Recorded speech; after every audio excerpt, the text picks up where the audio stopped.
Toute la journée. Vous écoutez Dig Radio sur digradio.fr. Le festival Les Tréteaux de l'automne sont du 10 au 15 octobre 2022 et aujourd'hui nous recevions Christian Pelvet, adjoint du maire.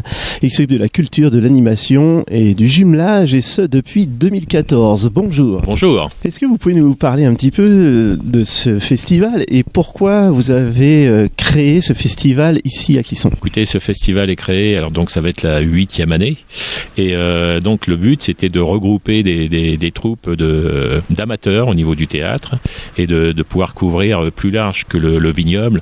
Là, depuis ces 8 années, on a des troupes qui viennent des départements voisins, de Vendée, du Maine-et-Loire, de l'Ille-et-Vilaine. Donc, et voilà, c'est ouvert à tout le monde et tous les ans, on a entre 12 et 13, 14 pièces de théâtre différentes avec des troupes qui couvrent tout le territoire. D'accord, et le but c'est de faire découvrir ces troupes de théâtre qui viennent ou il y a d'autres objectifs derrière ce festival? C'est surtout pour faire découvrir le théâtre et puis voir ce qu'il fait un peu à l'extérieur. Donc ces représentations sont appréciées quand même des compagnies des alentours. Comme je vous le disais, on a beaucoup de monde et puis ça permet de voir ce qui se fait à l'extérieur. C'est le 8e déjà qui se crée. Est-ce qu'à chaque fois il y a des objectifs différents, des thèmes différents? Des thèmes pas spécialement. Ce qu'on recherche surtout, c'est de jamais représenter 2 fois la même pièce. Donc depuis ces 8 années, ça représente à peu près 110, 120 pièces. Les pièces n'ont jamais été représentées 2 fois. Pour le mot de la fin, est-ce que vous pouvez nous dire quelque chose de particulier? Qu'est-ce qu'on peut vous souhaiter pour ce festival? Écoutez, ce qu'on peut souhaiter, c'est d'avoir autant de monde que d'habitude. Ce que je rappelle, c'est que tout ce festival est entièrement gratuit, il n'y a pas de réservation.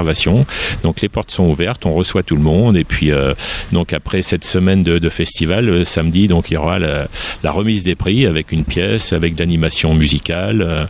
Et il y aura une pièce en plus le dimanche après-midi. Très bien, et la remise de prix, donc le samedi, c'est bien ça, avec différents lots, on va dire, différentes remises de prix. Est-ce que vous pouvez juste nous en dire 2 mots? Écoutez, il y a le prix de la ville de Clisson, il y a le prix du meilleur comédien, meilleure comédienne, meilleure pièce, et voilà, donc c'est convivial, c'est joyeux, et puis tout le monde apprécie. Oui, apparemment, il y a vraiment beaucoup de monde et c'est très apprécié, donc on vous attend tous au Tréteaux de l'automne du 10 au 15 octobre. Et je vous remercie beaucoup, Christian Pelvet, et à bientôt. Merci, et puis au plaisir de vous revoir.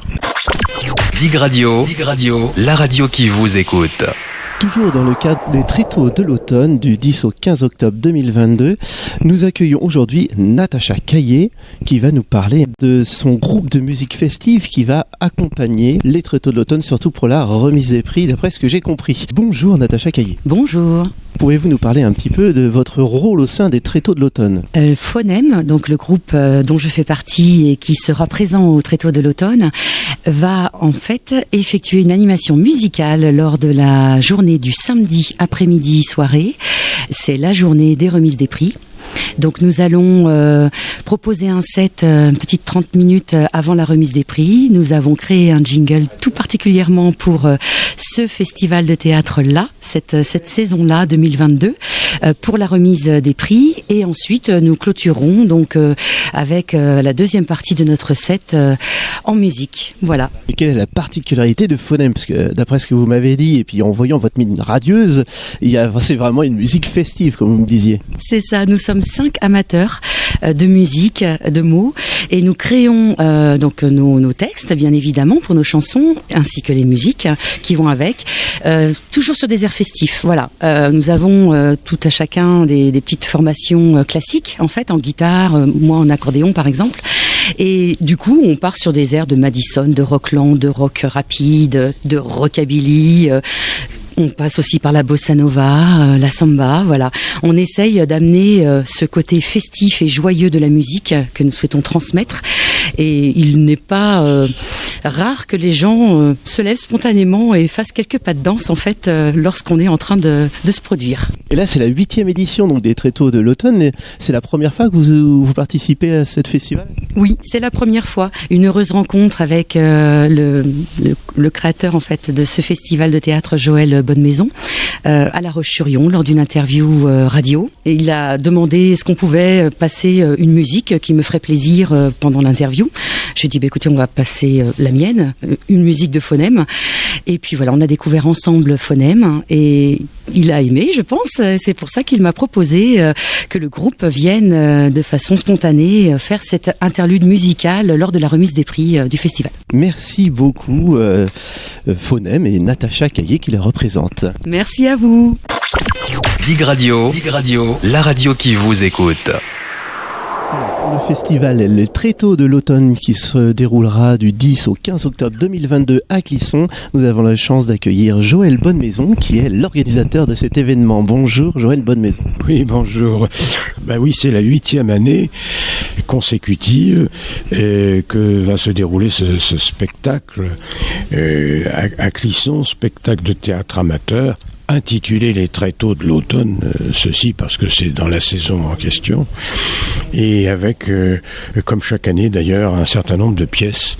Et je voudrais simplement attirer l'attention de nos auditeurs, c'est que l'ensemble de ces pièces sont du genre comédie. On n'a rien contre les drames, bien entendu, mais il se trouve qu'auprès du public, la comédie semble mieux passer ou être un peu plus appréciée. Et d'autant plus appréciée par les auditeurs de Dig Radio, d'autant plus qu'on parle toujours d'informations positives, de bonne humeur, donc là du coup ça tombe très bien. Ça tombe on ne peut mieux, et cette année encore il y a un programme assez sensationnel avec des troupes. Alors j'insiste sur le qualificatif amateur parce que il n'y a pas de professionnels chez nous, ce ne sont pas des gens qui sont payés, il y en a même qui payent pour jouer, vous voyez, c'est l'inverse, ce qui parfois est un peu plus difficile à organiser parce que autant avec des professionnels, quand on les paye, ils sont un peu tenus de venir, sinon ils ne seront pas payés. Donc c'est une raison suffisante pour qu'ils viennent. Autant avec les amateurs, nous sommes obligés d'être indulgents et d'être bienveillants parce que ils ont ou bien leur travail, leur emploi d'un côté, ou bien ils prennent sur leur temps pour venir jouer. Donc c'est un autre esprit. Voilà, c'est la passion qui les fait venir plutôt que l'argent, on va dire. Oui, c'est la passion qui les fait venir, mais c'est parfois plus difficile, si vous voulez, à gérer, à organiser, parce que justement, ils ne sont pas tenus par des questions, j'allais dire, alimentaires. Voilà. Et comment vous avez fait pour pouvoir choisir? Est-ce que c'est eux qui viennent vers vous? Est-ce que c'est vous qui les avez sollicités pour ce festival? Eh bien, c'est un peu les deux. C'est un peu les deux parce qu'on a évidemment une réserve d'adresses, une réserve de troupes qui sont là, et puis il y en a surtout, puisque c'est la 8e année, il y a des troupes qui nous sollicitent maintenant tous les ans, et il est difficile en une semaine, puisque le festival dure une semaine, du 10 au 16 octobre, il est difficile parfois de caser, entre guillemets, tout le monde, quoi. Alors, il y a des listes d'attente, mais il y a aussi beaucoup c'est ce qui fait un peu la difficulté. Il y a aussi parfois beaucoup de désistements. Et là, il faut, j'allais dire, combler les vides rapidement. Et être réactif. Réactif, mais pas réactionnaire, hein, je signale. Très bien, et donc ça sera marqué les temps forts à la fin, le samedi, avec la remise de prix. Qu'est-ce que vous pouvez nous dire sur cette remise de prix? Qu'est-ce qu'on peut attendre de ce moment-là? Alors, la remise de prix, il y a 5 prix. 5 prix qui sont remis, et en présence évidemment de la commune de Clisson, car la commune de Clisson, la mairie de Clisson, est évidemment partenaire et à l'origine de la création de ce festival. Je le rappelle, qui est entièrement gratuit pour tous les spectateurs. Parfois c'est un peu embêtant, non pas que ce soit gratuit, c'est embêtant parce que notre jauge est de 110, 120 personnes, parfois on en a un peu plus, et c'est pas toujours facile de faire asseoir tout le monde, vous voyez, c'est bon. Mais ça fait rien, tout ça fait partie des charmes du métier et de l'organisation. Tout à l'heure, nous avons eu l'adjoint au maire qui nous a dit qu'il y avait entre 800 et 850 personnes à chaque fois qui voient les spectacles. Oui, et ceci depuis 8 ans. Alors on est tout de même très satisfait de cette opération culturelle. Bon, à Clisson, on a le Hellfest, c'est évidemment prestigieux, mais c'est un autre genre. Là, c'est le théâtre. Il en faut pour tous les publics. Parfois, d'ailleurs, c'est le même public, je vous signale. Parce qu'il y a des gens qui aiment le Hellfest et aussi le théâtre. Et il y a des gens qui aiment Anatole France et puis Amélie Nothomb. Paraît-il qu'on aime aussi Amélie Nothomb. Bon. Enfin bref. Alors donc, voilà. Et on a chaque année, évidemment, effectivement tout un panel de spectacles différents, mais toujours en privilégiant, si possible, la comédie. D'ailleurs, où est-ce que ça se passera, ce festival, le lieu exact? Alors, le festival se passera à la chapelle Saint-Jacques à Clisson. La chapelle Saint-Jacques, ça se trouve pile dans le centre de Clisson. C'est un petit endroit sympathique comme tout, avec une acoustique, puisque c'est une ancienne chapelle, une ancienne église, si vous voulez, avec une acoustique absolument formidable. Et il y a 9 fois sur 10 pas besoin de régisson performante.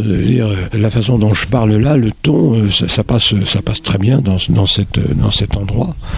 Et puis c'est charmant, c'est un lieu historique, et c'est en plein centre de Clisson, sur la place en question. Et si jamais on veut avoir le programme, où est-ce qu'on peut se le procurer? Alors le programme, vous avez tout ce qu'il faut sur le site internet de Clisson. Vous cliquez Clisson, les tréteaux de l'automne, et vous aurez tout le programme, le titre des pièces, le jour et l'heure. Très bien, de toute façon on va mettre les informations après avec le podcast. Je vous remercie beaucoup d'avoir accepté d'être au micro de Dig Radio Clisson, et je vous dis à bientôt. À bientôt et merci à vous. Toute la journée, vous écoutez Dig Radio sur digradio.fr.